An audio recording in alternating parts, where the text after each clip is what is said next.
Hi, how busy should your salespeople be? How many meetings should they have every week? More than they're doing at the moment and less than you think. Let me explain why.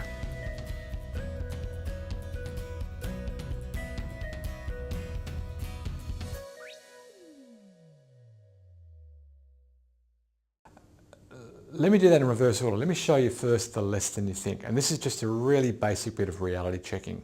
Now, you might live in a different country to me, and so your jurisdiction and your holidays are different, but here's the very, very, very basic math. Let's start. 260 days in a year that aren't a Friday, aren't a Saturday or a Sunday. 260 days. Now, you have to take off probably about 20 days for annual leave, and in Australia we have 13 days for public holidays. You might live in a jurisdiction that has more or less, but I'm going to go with 13. And in terms of sick days, again, our jurisdiction requires us to give 10 days of sick leave.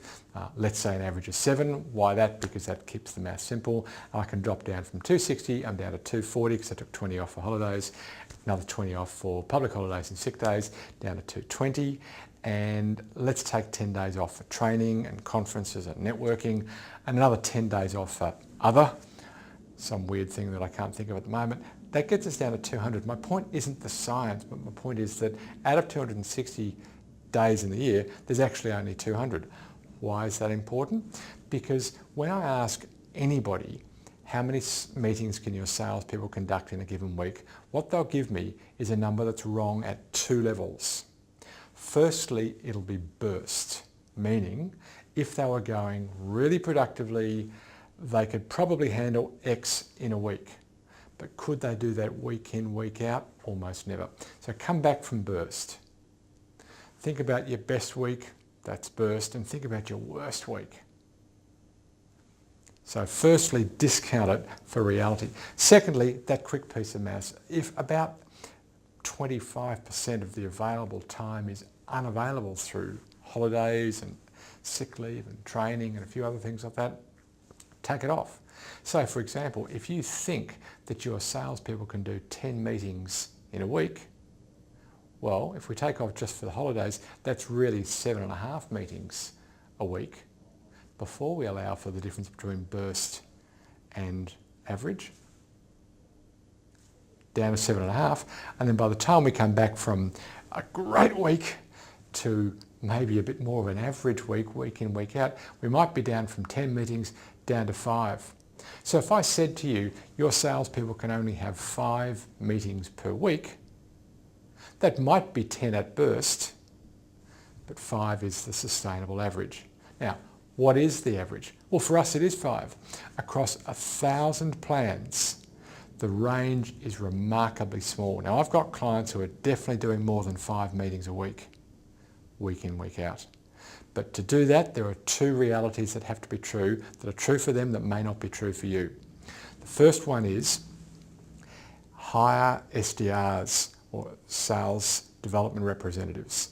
This particular client I'm thinking of has 1 SDR per salesperson. That's 1 inside salesperson for every outside salesperson.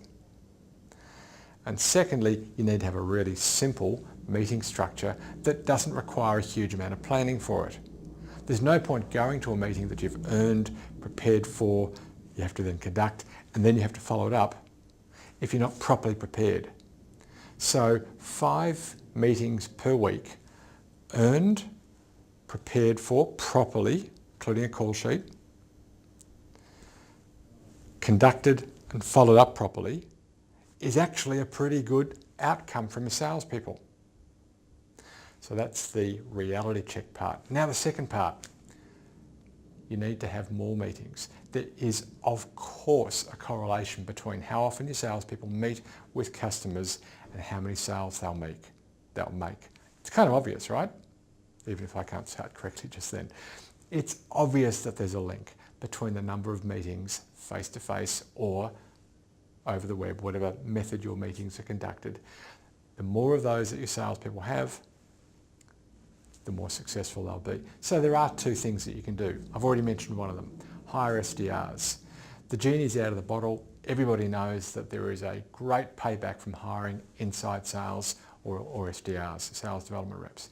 Secondly, expect your marketing to go further down the pipe, further down the funnel. By that I mean, don't just expect marketing to give your salespeople leads. Make sure that they're giving leads that have taken some action that's shown that they're willing to engage and they're interested in the conversation and they accept that there's a problem. I've blogged lots on that I won't bore you with right now, but I will share one more blog with you in the show notes, and that's a reference to a little bit more about how you can calculate the number of salespeople that you actually need. For now, I've made my point. Your salespeople can do fewer meetings than you think, but they can do more than they're doing right now, and they should. That's it for now on the calculations.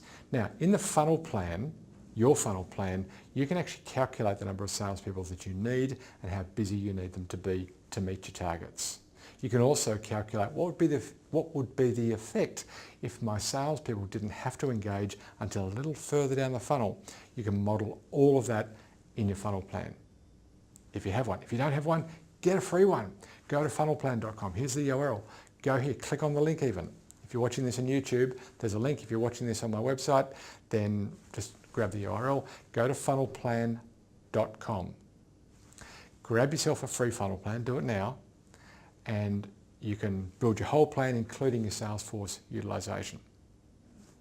That's it for now. I hope you got value from that. I had a lot of fun putting it together for you. Lots more lined up for next week. And until then, may your funnel be full and always flowing. Our thanks this week to Claudia Ivanka for production. Here's the blog I was referring to on calculating how much Salesforce you need and what utilization you can generate from them. My name's Hugh McFarlane, and it's been my pleasure to script and present this week's show.